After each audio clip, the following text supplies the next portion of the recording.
Hello दोस्तों, I hope आप अच्छे होंगे। तो आज का जो टॉपिक हम शुरू करने जा रहे हैं वो है थिन फिल्म टेक्नोलॉजीज़ के ऊपर। तो ये क्या होती है, तो ज़रा इसको हम समझते हैं पहले। तो what is thin film technologies. तो थिन फिल्म क्या होती है, ये कोई भी हम अगर बात करें किसी एटम के मॉलिक्यूल की या किसी आयन की स्पीसीज के बारे में, तो उसको हम क्या करते हैं, उसको कंडेंस करते हैं, या कंडेंस का मतलब उसको संघनक करते हैं, छोटा करते हैं, कंप्रेस करते हैं एक के बाद एक, ताकि वो लो डायमेंशनल मटेरियल में परिवर्तन हो जाए, उसमें परिवर्तित हो जाए। इससे क्या होगा, इससे हम माइक्रो इलेक्ट्रॉनिक सर्किट्स बड़े आसानी से इसको हम बना सकते हैं। तो ये थिन फील्ड जो होती है वो एक ऐसी फील्ड, माइक्रो इलेक्ट्रॉनिक्स की फील्ड होती है जिसके अंदर हम कोई भी कंडक्टिव, रेजिस्टिव या कोई डाइलेक्ट्रिक फिल्म होती है, उसको हम डिपॉजिट या स्प्लिटर करते हैं किसी इंसुलेटिंग मटेरियल होता है या फिर कोई माइक्रो इलेक्ट्रॉनिक सर्किट होता है। जैसा कि मैं एग्जांपल लूँ, मेरे पास एक मॉसफेट का सबस्ट्रेट है कि मैंने मॉसफेट बनाना है। तो ये जो सबस्ट्रेट होगा इसके ऊपर हम अपने जो सिलिकॉन डाइऑक्साइड हो गया, हम मास्क करते हैं, लिथोग्राफी करते हैं, एचिंग करते हैं, पॉलीसिलिकॉन डालते हैं, फिर जो भी हम मटेरियल होता है उसको डोप करते हैं, एन टाइप हो गया, पी टाइप हो गया। तो वो ये क्या करते हैं, ये हम एक सबस्ट्रेट है उसके ऊपर हम conductive material, resistive material, dielectric material को हम डिपॉजिट कर रहे हैं। तो मेरे कहने का मतलब यही है कि जो थिन फिल्म होती है हम माइक्रो इलेक्ट्रॉनिक के ऊपर डिपॉजिट करते हैं। एक थिन फील्ड वही होती है कि फील्ड माइक्रो इलेक्ट्रॉनिक्स हो गया, ठीक है। अब इसकी जो थिकनेस होती है थिन फील्ड की, वो कुछ फ्यू आंगस्ट्रॉम्स से लेकर फ्यू माइक्रोमीटर तक होती है। जबकि एक जो थिक फिल्म होती है हमारे पास, जो हमने पिछले में पढ़ा था, जो थिक फिल्म होती है वो 10 to 50 माइक्रोमीटर तक उसकी रेंज होती है, थिकनेस उतनी होती है। अब एक क्वेश्चन आता है कि ये आंगस्ट्रॉम क्या होता है, इसकी अगर इसको हम कन्वर्ट करें मीटर या माइक्रोमीटर नैनोमीटर में, तो कितना वो होता है। जैसे हम कहते हैं ना कि 1 मीटर में, 1 सेंटीमीटर में 100 मीटर्स होते हैं, ठीक है। तो कितना आर्मस्ट्रॉन्ग होता है, यानी अगर मैं बात करूं कि 1 आर्मस्ट्रॉन्ग के बारे में, तो वो कितना मीटर होगा, तो वो हमारे पास होता है 10⁻⁻10 मीटर्स। ओके, तो ये तो था कि what is thin film technologies. तो अगर मैं बात करूं एक चीज़ की, मैं बात करता हूं कि मैं तो कहता हूं कि थिन फिल्म होगी, लेकिन अगर मैं इसको इलेक्ट्रोप्लेटिंग कर दूं कि मैं इसको, क्योंकि मैंने इसके ऊपर कुछ चीज़ें डिपॉजिट करनी है, ठीक है, तो वो अगर मैं डिपॉजिट करूँगा, इलेक्ट्रोप्लेट करूँगा, तो वो भी जो थिन फिल्म है, जैसे कि यहाँ आप देख सकते हैं, ये जो थिन फिल्म है ये थिक फिल्म की तरह लगने लग जाएगा, क्योंकि मोटा हो जाएगा, क्योंकि इलेक्ट्रोप्लेटिंग हमें करनी पड़ेगी। लेकिन पहले जो थिन फिल्म है वो इतना था, यानी कि वो इतना था ये वाला, लेकिन हमने इलेक्ट्रोप्लेटिंग करके, हमने कुछ मटेरियल डिपॉजिट करके हमने उसको इसमें कन्वर्ट कर दिया, ठीक है। तो ये तो थे इसके टिपिकली डायमेंशंस होती है इसकी कि कितना सबस्ट्रेट होना चाहिए, ठीक है, सबस्ट्रेट इतना होना चाहिए, कि ओरिजिनल जो थिन फिल्म है वो कितना होना चाहिए, इलेक्ट्रोप्लेटिंग करने के बाद कितना होना चाहिए, वो वगैरह वगैरह सब कुछ ये होता है, ठीक है। तो अब एक बात आगे चलते हैं थोड़ा सा कि जो थिन फिल्म टेक्नोलॉजीज है वो हम किस किन चीज़ों में यूज़ करते हैं। एक तो हम ये कई सालों से हम इसको यूज़ करते आ रहे हैं। हम ये क्यों किस में यूज़ करते हैं, इलेक्ट्रॉनिक डिवाइसेस को बनाने में यूज़ करते हैं, ऑप्टिकल कोटिंग में यूज़ करते हैं, इंस्ट्रूमेंट हैंड कोटिंग में ज़्यादा यूज़ होता है, डेकोरेटिव पार्ट्स में ज़्यादा यूज़ होता है। तो जो इसके मटेरियल्स है और जो डिवाइसेस है वो टॉक्सिक मटेरियल्स को कम करने के लिए हम ज़्यादा यूज़ करते हैं। क्यों यूज़ करते हैं, क्योंकि इनकी जो क्वांटिटी है, जो उसकी क्वांटिटी है वो सिर्फ उसके सरफेस या उसका जो थिन फिल्म लेयर है वो सिर्फ उसी तक लिमिट है। तो इससे क्या होगा, इससे हमारी जो एनर्जी कंजप्शन है वो हमारे पास वो लो होगी। इससे हमारा कॉस्ट भी बच जाती है, हमारी एनर्जी कंजप्शन की कॉस्ट भी बच जाती है, ठीक है। तो ये तो था हमारे पास कि थिन फिल्म टेक्नोलॉजी होती क्या है। अब बात करते हैं इसके कुछ इसके करेक्टरिस्टिक्स के बारे में। तो जैसे कि आप इसका ये ग्राफ देख सकते हो, ये एक ग्राफ है रिलेटिव रो एस के अंदर और उसकी फिल्म थिकनेस के अंदर, ठीक है। ये वेरिएशन है शीट रेजिस्टिविटी के, ज़्यादा हम इसके ऊपर फोकस कर रहे हैं। तो जो इसकी करेक्टरिस्टिक्स है वो एक कुछ बल्क मटेरियल्स होता है, काफ़ी डिफरेंट होती है। यहाँ पे आप देख सकते हो कि जैसे ही मैं करूँ ये 50 है, तो ये 100 से दिखा रहा है, तो यहाँ पे बीच में इसका 50 आर्मस्ट्रॉन्ग है, ठीक है। तो वहाँ पे ये कंटिन्यूस नहीं है, ये एक तरह से बेंड हो रहा है, थोड़ा सा कर्व्स है, ठीक है, एक थोड़ा सा कर्व्स है, इसको क्या हो गया, ठीक है, थोड़ा कर्व्स है। तो यहाँ पे ये क्या हो रहा है, यहाँ पे ये कर्व इसीलिए नहीं है, कर्व क्यों नहीं है, इससे होगा क्या, इससे हमारी जो शीट रेजिस्टिविटी है वो इंक्रीज हो जाती है और हमारे पास कुछ आइसोलेटेड आइलैंड्स बन जाते हैं, एटम्स के, ठीक है। उसके बाद 50 टू 150 आर्मस्ट्रॉन्ग में ये जो आइलैंड्स होते हैं, ये जो हमारे पास ये जो बने हुए हैं, ये वाले ये आइलैंड्स है सारे इसके अंदर छोटे छोटे से, वो हमारा नीचे आने शुरू हो जाते हैं, वो बेंड तो और स्लीप हो जाती है, स्मूथ होनी शुरू हो जाती है। पहले ऊपर है, काफ़ी ऊपर, उसके बाद ये नीचे बिल्कुल टच कर इस लाइन पे एक्स एक्सिस पे पहुँचने लग जाती है। इससे क्या होगा, इससे जो हमारे पास रेजिस्टिविटी है वो डिक्रीज़ हो जाएगी, ठीक है, डिक्रीज़ हो जाएगी इसके ऊपर, ठीक है। उसके बाद 400 आर्मस्ट्रॉन्ग तक ये जो फिल्म है वो काफ़ी स्मूथ हो जाएगी और इसकी जो रेजिस्टिविटी है वो बहुत कम हो जाएगी। लेकिन उसके ऊपर अगर हम 400 आर्मस्ट्रॉन्ग की बात करें, अगर इसके ऊपर जाए, एक तो रेजिस्टिविटी जो है हमारे पास, जो इसकी रेजिस्टिविटी है वो डिक्रीज तो होगी। दूसरा, ये जो थिन फिल्म है ये बल्क मटेरियल की तरह लगने शुरू हो जाएगा। तो ये आपके पास था एक थिन फिल्म की करेक्टरिस्टिक्स के बारे में।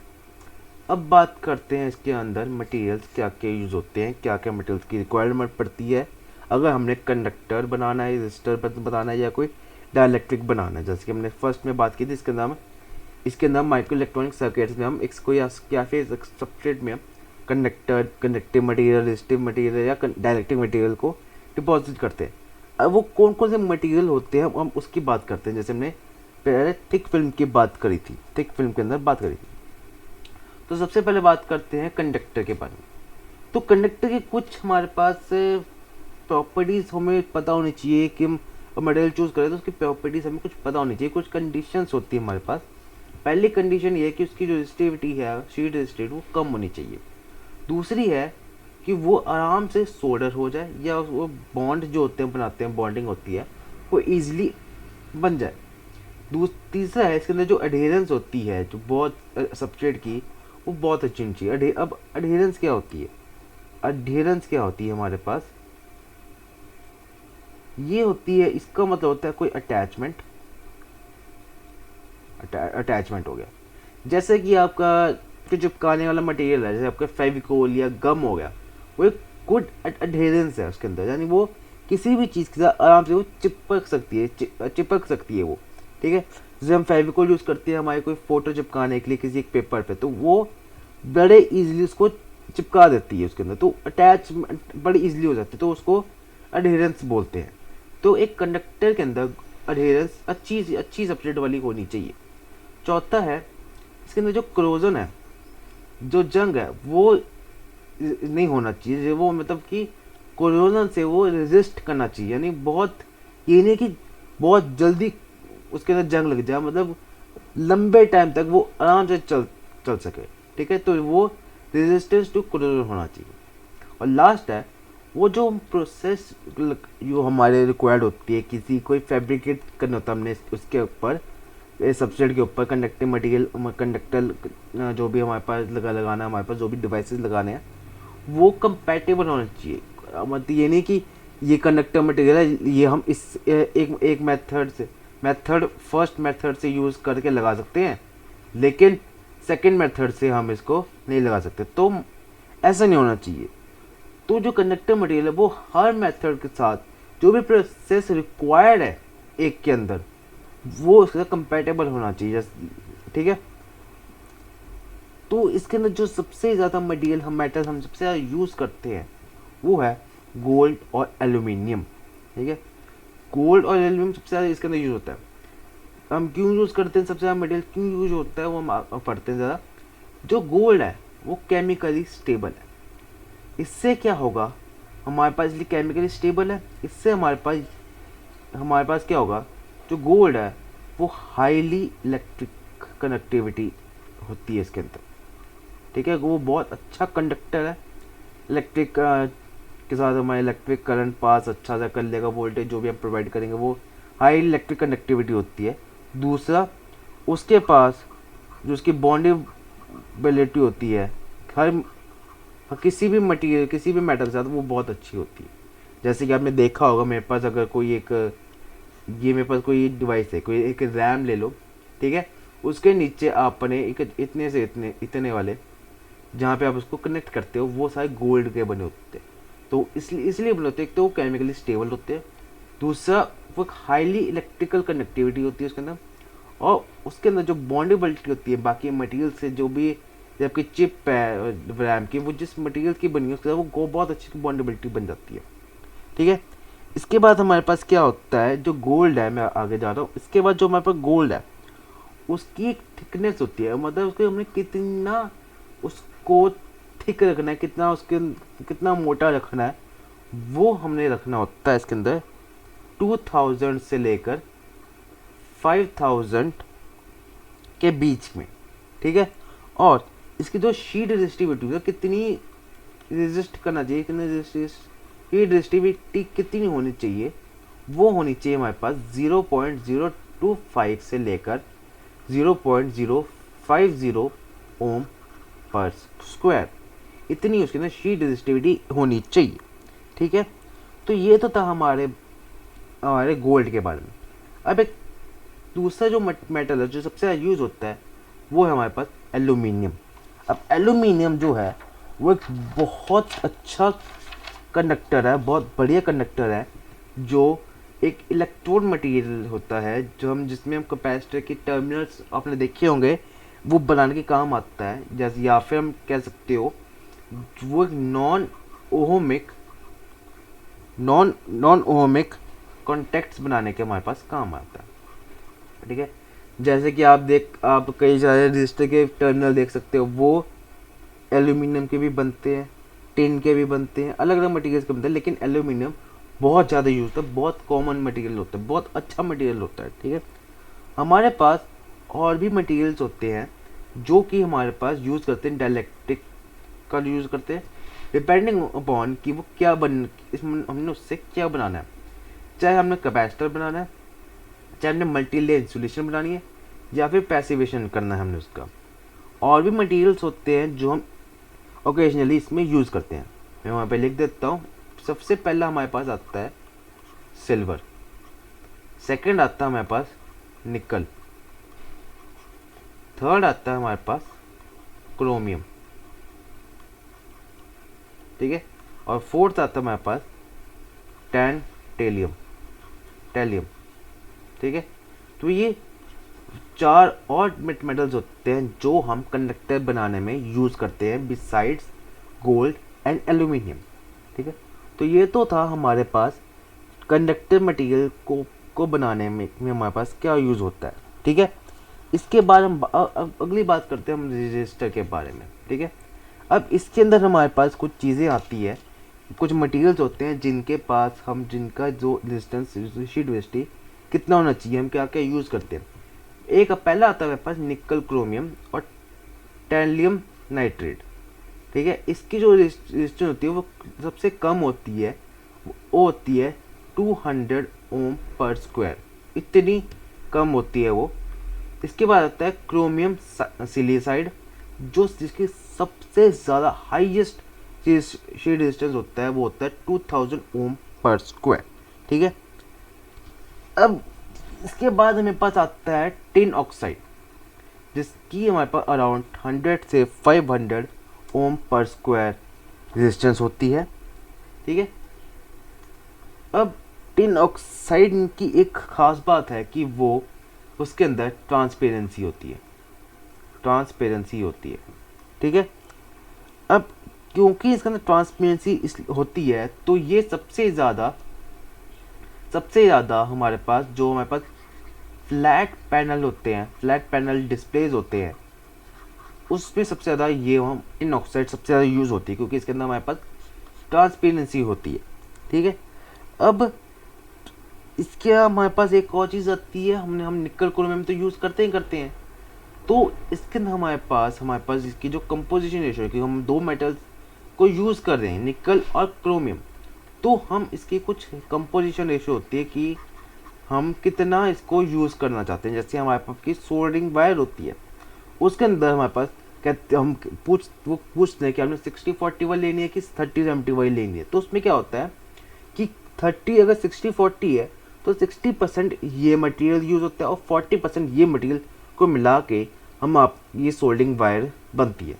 तो रेजिस्टर के अंदर जो निकल क्रोमियम है उसकी जो हम निकल यूज़ करते हैं वो करते हैं हम 60, और क्रोमियम जो है वो 40 का यूज़ करते हैं, यानी 60/40 की कंपोजिशन रेशो हम यूज़ करते हैं इसके अंदर, और इसको बहुत केयरफुली कंट्रोल किया जाता है, जिससे क्या होगा, ये हमें लो टेम्परेचर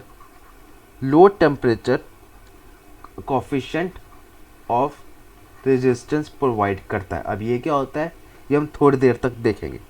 ठीक है, तो ये तो था हमारे पास कि एक शीट रजिस्टर, फिल्म रजिस्टर के मटेरियल्स क्या होते हैं, लेकिन इन सब की जो शीट रजिस्टर होती है वो काफ़ी हाई होती है। तो हम मोस्ट एप्लीकेशंस को में हम सिर्फ 50 ओम पर स्क्वायर ही यूज़ करते हैं। ठीक है, तो अब इसके अंदर एक चीज़ आती है हमारे पास, एब्सोल्यूट टीसीआर और रेशियो टीसीआर। अब सबसे पहले हम बात करते हैं कि टीसीआर होता क्या है। ये होता है हमारे पास टेम्परेचर कोफिशिएंट ऑफ रेजिस्टेंस। अब ये होता क्या है, इसकी सिंपल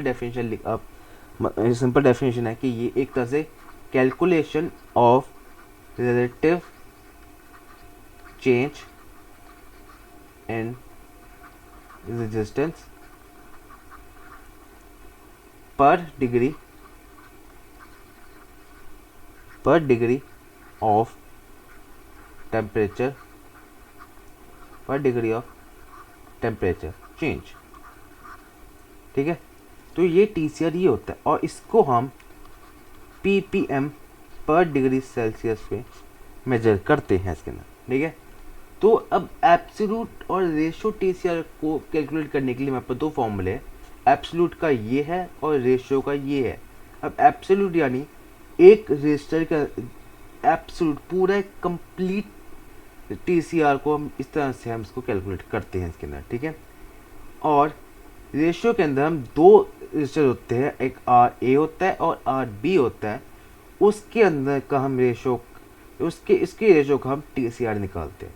ठीक है, तो एक well design thin film register के अंदर जो निक्रोम या टैलियम नाइट्रेट होता है उसका जो टीसीआर होता है वो 2 से लेकर 5 ppm पर डिग्री सेल्सियस से भी कम होता है।